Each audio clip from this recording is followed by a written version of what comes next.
بسم اللہ الرحمن الرحیم۔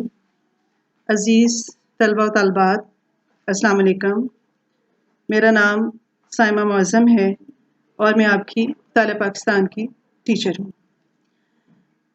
عزیز طلبہ و طالبات، مجھے امید ہے کہ آپ اپنے قیمتی وقت کو بھرپور طریقے سے استعمال کرتے ہوئے ہماری ای لرننگ کلاسز سے بھرپور فائدہ اٹھا رہے ہوں گے۔ موجودہ صورتحال کے پیش نظر ہم اللہ تعالیٰ سے میری دعا ہے کہ یا اللہ، آپ سے ان تمام اچھی چیزوں کا سوال کرتی ہوں جو آپ سے آپ کے بندے اور نبی محمد صلی اللہ علیہ وسلم نے مانگی ہیں، اور ان تمام بری چیزوں سے آپ کی پناہ مانگتی ہوں جن سے آپ کے بندے اور نبی محمد صلی اللہ علیہ وآلہ وسلم نے آپ کی پناہ مانگی ہے، اور تیرے ہی اوپر ہمیں مقصود تک پہنچانا ہے، اور کوئی بھی طاقت اور قوت اللہ کے سوا نہیں ہے۔ اے اللہ، ہمیں اس مہلک وبا سے جلد نجات دلا دیں تاکہ ہمارے کالج کی رونقیں دوبارہ سے واپس آ سکیں۔ آمین یا رب العالمین۔ ڈیئر اسٹوڈینٹس، اب ہم اپنے ٹاپک کا آغاز کرتے ہیں۔ پچھلا لیکچر جو ہے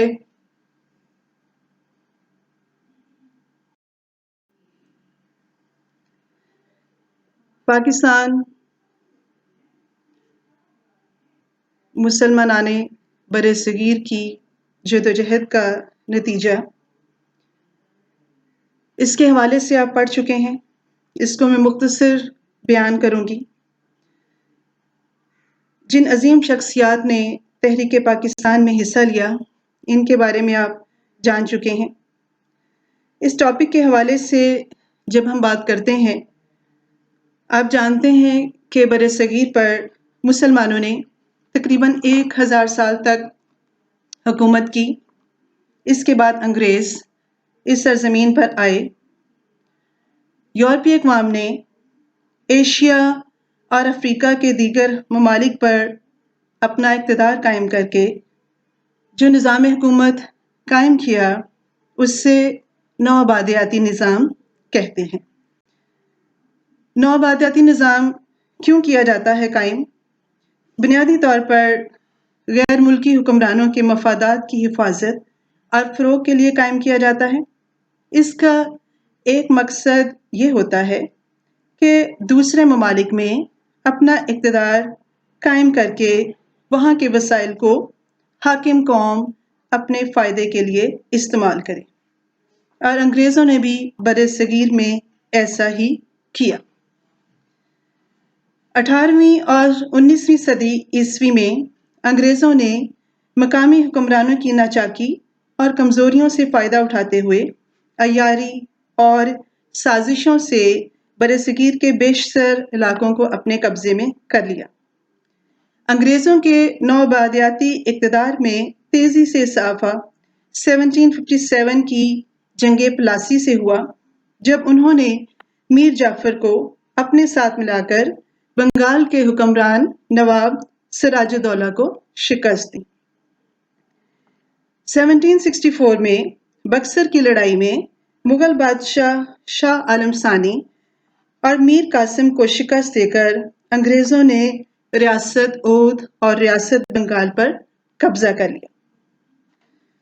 میسور کی طاقتور مسلمان ریاست کے حاکم حیدر علی نے بھی انگریزوں کی بڑھتی ہوئی طاقت کا جواں مردی سے مقابلہ کیا۔ حیدر علی کی وفات کے بعد اس کے بیٹے سلطان فتح علی ٹیپو نے انگریزوں کے خلاف جہاد جاری رکھا۔ انگریزوں نے نظام حیدرآباد اور مرہٹوں سے ساز باز کر کے 1799 میں میسور کی لڑائی میں سلطان ٹیپو کو شہید کر دیا۔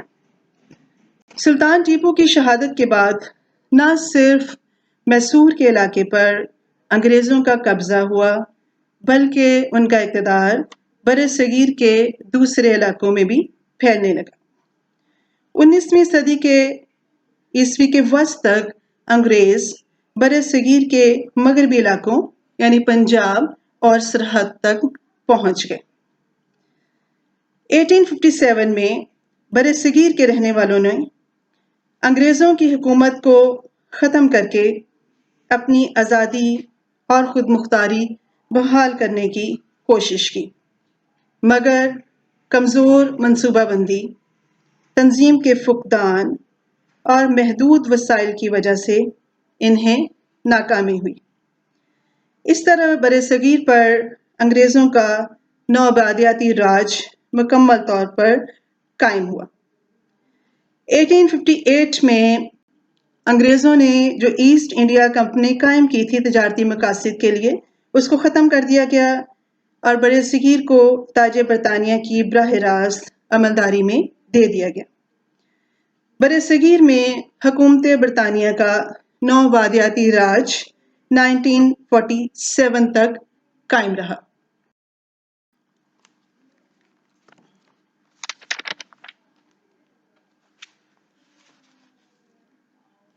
عزیز طلبہ، اب ہم اپنے نیکسٹ ٹاپک کی طرف آتے ہیں، تحریک علی گڑھ۔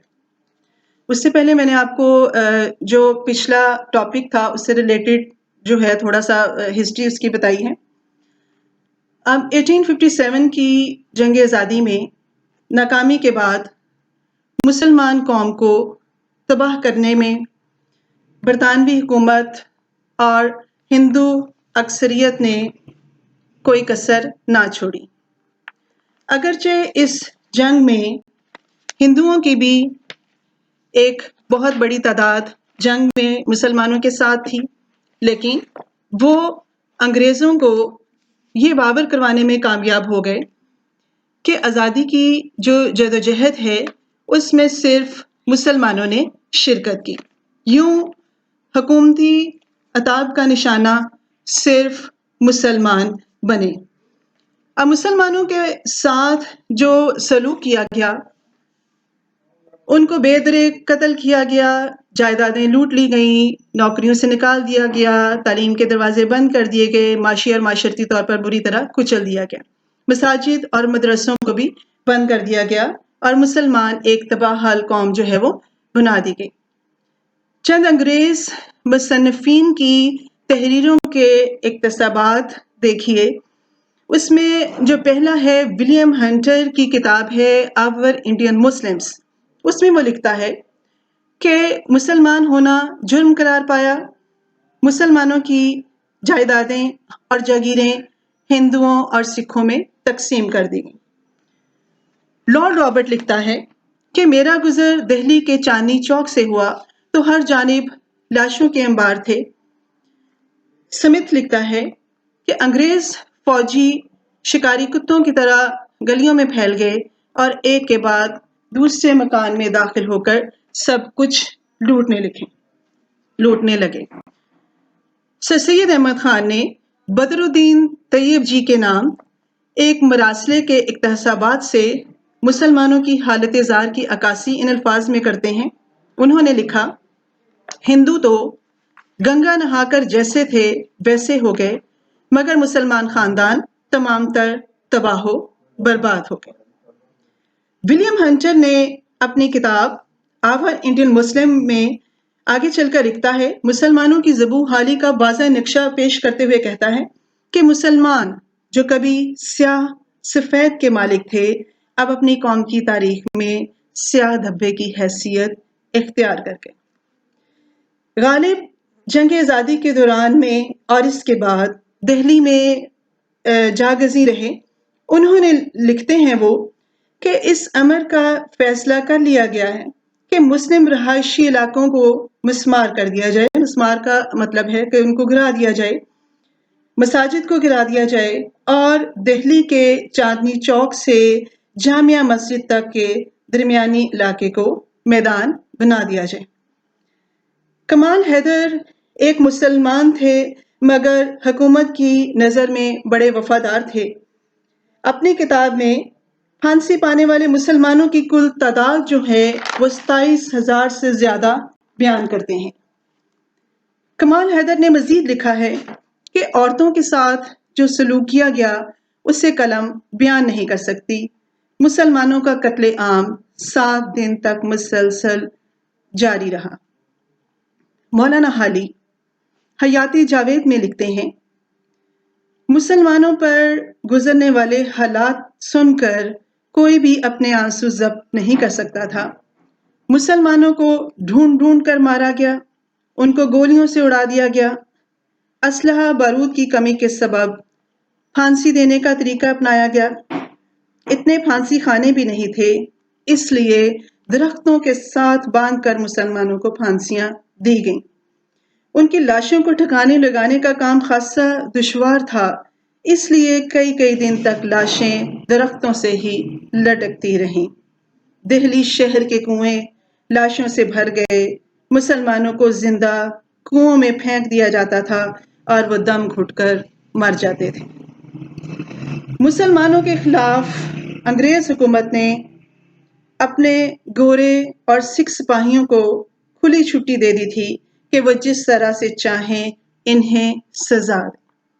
مسلمانوں کی تباہی کے حوالے سے سر سید لکھتے ہیں کہ کوئی بلا آسمان سے ایسی نہیں اتری جس نے زمین پر پہنچنے سے پہلے کسی مسلمان کا گھر نہ ڈھونڈا ہو۔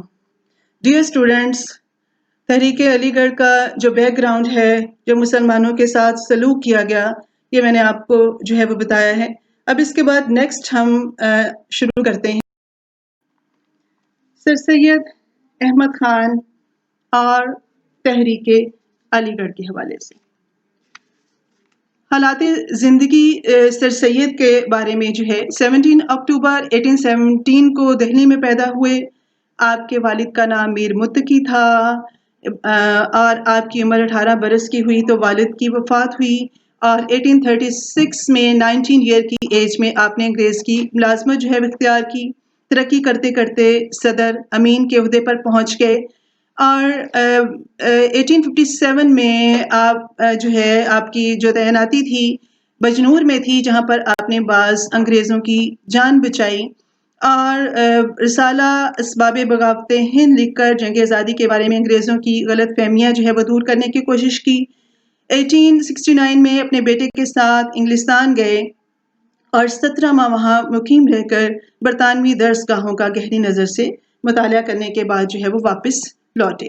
1876 میں ملازمت سے ریٹائر ہوئے، اور 1888 میں آپ کو انگریز حکومت کی طرف سے سر کا خطاب ملا۔ یوں آپ سید احمد خان سے سر سید احمد خان بن گئے۔ 27 مارچ 1898 کو تقریباً 81 ایئر کی ایج میں آپ کی وفات ہوئی۔ عزیز طلبہ و طالبات، برطانوی ہند میں مسلمان بحیثیت قوم ڈوبنے والے تھے کہ ایک تحریک علی گڑھ کے نام سے ابھری۔ اس کے روح رواں سر سید احمد خان تھے۔ انہوں نے علی گڑھ کو اپنا مرکز بنایا اور مسلمانوں کی بقا اور بہبود اور ترقی کے لیے اپنی تحریک شروع کر دی۔ اس تحریک نے 19ویں صدی کا تقریباً سارا دوسرا نصف اور 20ویں صدی کے ابتدائی سالوں میں تاریخی کردار ادا کیا۔ 1910 کے بعد اگرچہ علی گڑھ تحریک دھیمی پڑ گئی، لیکن اس کے پیدا کردہ ذہنوں نے مسلمانوں کی آنے والے سالوں میں بھی رہنمائی کی۔ پاکستان کی تخلیق میں بھی تحریک علی گڑھ کے کارکنوں کا نمایاں حصہ رہا۔ سر سید احمد خان کی جب ہم تعلیمی خدمات کے حوالے سے بات کرتے ہیں تو ڈیئر اسٹوڈینٹس، یہ چیز ذہن میں رہیں کہ بورڈ کے پوائنٹ آف ویو کے لحاظ سے یہ کویسچن بہت ہی امپورٹنٹ ہے، اور جب آپ نے اس کو تیار کرنا ہے تو ہیڈنگ کے ساتھ اس کو تیار کرنا ہے۔ جب ہم ان کی تعلیمی خدمات کا مختصر تعارف جو ہے وہ بیان کرتے ہیں تو انہوں نے جو ہے تعلیم کو ہی مسلمانوں کی تمام معاشرتی، معاشی، مذہبی اور سیاسی بیماریوں کا حل سمجھتے تھے۔ انہوں نے مسلمانوں کو مشورہ دیا کہ وہ دنیا کی دوسری اقوام کا مقابلہ کرنے کے لیے جدید تعلیم حاصل کریں۔ انہوں نے سائنس، جدید ادب اور معاشرتی علوم کی طرف مسلمانوں کو راغب کیا۔ سر سید نے درج ذیل تعلیمی خدمات سر انجام دیں۔ پہلا جو ہے آپ دیکھ سکتے ہیں، پہلا جو انہوں نے قائم کیا مدرسہ مراد آباد 1859 میں سر سید نے مراد آباد میں ایک مدرسہ قائم کر کے پہلی تعلیمی خدمت کی۔ اسکول میں انگریزی اور فارسی کی تعلیم دی جاتی تھی۔ دوسرا مدرسہ ہے غازی پور مدرسے کا قیام۔ 1862 میں غازی پور کے مقام پر سر سید نے ایک اور مدرسہ قائم کیا اور اس مدرسے میں جدید طرز پر تعلیم دی جاتی تھی۔ تیسرا MAO ہائی اسکول کا قیام۔ سر سید نے 1870 میں انگلستان سے واپسی پر اپنے منصوبوں کو عملی جامہ پہنانا شروع کیا اور 24 مئی 1875 کو مولوی سمیع اللہ خان کے زیر انتظام اس مدرسے کا جو ہے وہ افتتاح ہوا اور اسکول کا باقاعدہ افتتاح سر ولیم میور نے کیا۔ یہ خاصا بڑا منصوبہ تھا۔ MAO کالج کا قیام۔ اس کالج کا افتتاح وائسرائے ہند لارڈ ریٹن نے 8 جنوری 1877 کو کیا۔ اس کالج کے لیے 74 ایکڑ اراضی حاصل کی گئی۔ بعد ازاں 19 مسلم یونیورسٹی علی گڑھ کا قیام۔ سر سید کی دلی خواہش تھی کہ علی گڑھ کالج مسلم یونیورسٹی بن جائے۔ آپ کی وفات کے بعد 1920 میں یونیورسٹی کا درجہ اس کالج نے یونیورسٹی کا درجہ اختیار کیا۔ ان اداروں میں آرچ بورڈ، آرنر اور موریسن جیسے انگریز اساتذہ کی خدمات جو ہے وہ حاصل کی گئیں۔ نیکسٹ ہے سائنٹیفک سوسائٹی۔ 1863 میں سر سید نے غازی پور کے مقام پر سائنٹیفک سوسائٹی قائم کی۔ اس کا مقصد انگریزی علوم کو اردو زبان میں منتقل کرنا تھا، کیونکہ مسلمان انگریزی زبان نہیں جانتے تھے، اس لیے انگریزی زبان میں لکھی گئی کتابوں کو اردو زبان میں ترجمہ کرنا تھا۔ سر سید کے ساتھ ساتھ یہ سوسائٹی مراد آباد سے غازی پور اور پھر علی گڑھ منتقل ہو گئی۔ علی گڑھ میں سر سید نے سوسائٹی کے دفاتر قائم کیے۔ محمدن ایجوکیشنل کانفرنس۔ سر سید نے 1886 میں محمدن ایجوکیشنل کانفرنس کے نام سے ایک ادارہ قائم کیا۔ اس ادارے کے قیام کا مقصد جو تھا، مسلم قوم کی تعلیمی ضروریات کے لیے رقوم کی فراہمی میں اس ادارے نے بہت اہم کردار جو ہے وہ ادا کیا۔ محمدن ایجوکیشنل کانفرنس کے پہلے اجلاس کو خطاب کرتے ہوئے سر سید احمد خان جو ہے وہ کہتے ہیں، میں ان اشخاص سے رضامند نہیں ہوں جن کا خیال ہے کہ ہماری ترقی کا دار و مدار سیاسی مسائل کی بحث پر ہے۔ برخلاف اس کے مجھے یقین ہے کہ تعلیم اور صرف تعلیم کی ترقی ہی ہماری پیش قدمی کا باعث ہو سکتی ہے۔ انجمن ترقی مسلمانان ہند کا قیام، پوائنٹ نمبر 8۔ دسمبر 1870 میں سر سید احمد خان نے ایک تنظیم انجمن ترقی مسلمانان ہند قائم کی۔ اس تنظیم کا مقصد ہندوستانی مسلمانوں کو جدید تعلیم سے آراستہ کرنا تھا۔ کمیٹی خواستگاری ترقی تعلیم مسلمانان ہند، اسکول کے اخراجات کو پورا کرنے کے لیے یہ ادارہ جو ہے وہ قائم کیا گیا۔ MAO ہائی اسکول کے قیام میں اس نے بہت تعاون کیا۔ محمدن کالج فنڈ کمیٹی کی تشکیل کی گئی۔ کالج کی تعمیر کے لیے مخیر مسلمانوں سے امداد کے لیے رابطہ قائم کیا گیا۔ اس کمیٹی نے ریاستوں کے نوابوں سے امداد حاصل کی اور اس کمیٹی کی خدمات کو انگریز حکومت نے سراہنے کے ساتھ ساتھ مالی مدد جو ہے وہ بھی فراہم کی۔ دیگر ادارے محمدن ایجوکیشنل کانفرنس سے متاثر ہو کر مختلف شخصیات نے اپنے اپنے علاقوں میں تعلیمی سرگرمیوں کا آغاز کیا۔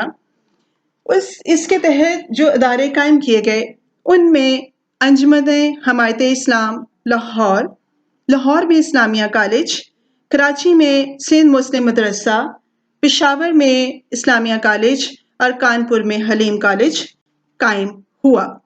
یہ سارے تعلیمی ادارے تھے جو کہ سر سید نے جو ہے قائم کیے۔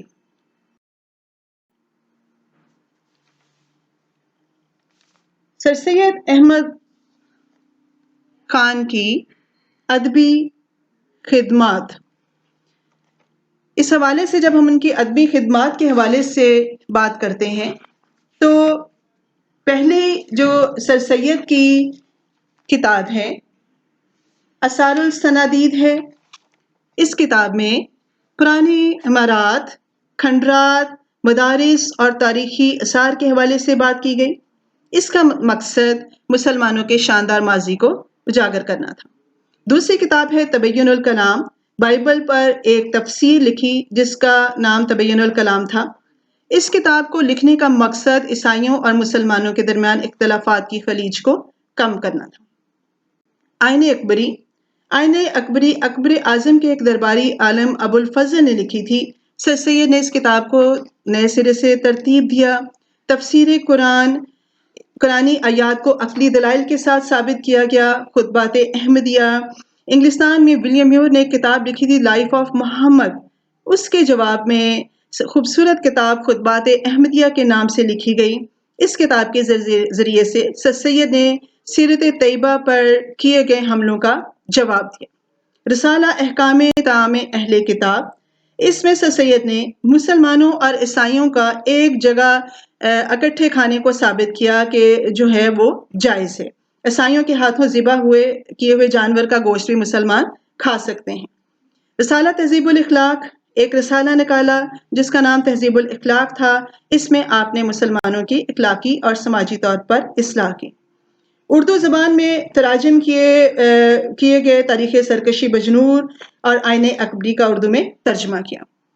سر سید احمد خان کے رفقا نے اپنی تصانیف کے ذریعے سے انقلاب برپا کیا، جن میں مولانا شبلی نعمانی کی کتاب ہے سیرت النبی صلی اللہ علیہ وسلم، الفاروق ہے، الغزالی ہے، مولانا نذیر احمد کی کتاب ہے مرآت العروض، توبۃ النصوح، ابن الوقت، مولانا حالی کی مشہور کتاب ہے مسدس حالی، اور یہ کتاب جو ہے مولانا حالی نے سر سید احمد خان کے جو ہے وہ کہنے پر یہ مسدس حالی جو ہے وہ کتاب لکھی تھی۔ موازنہ دبیر و انیس ہے، دیوان حالی ہے۔ مولوی عبدالحق سر سید کی ادبی خدمات کے حوالے سے بتاتے ہیں کہ سر سید کا اصل ذوق علمی و ادبی تھا۔ عزیز طلبہ، آج کا ہمارا ٹاپک جو ہے وہ ختم ہوتا ہے۔ کل انشاءاللہ اسی کو آگے کنٹینیو کرتے ہوئے ہم بات کریں گے۔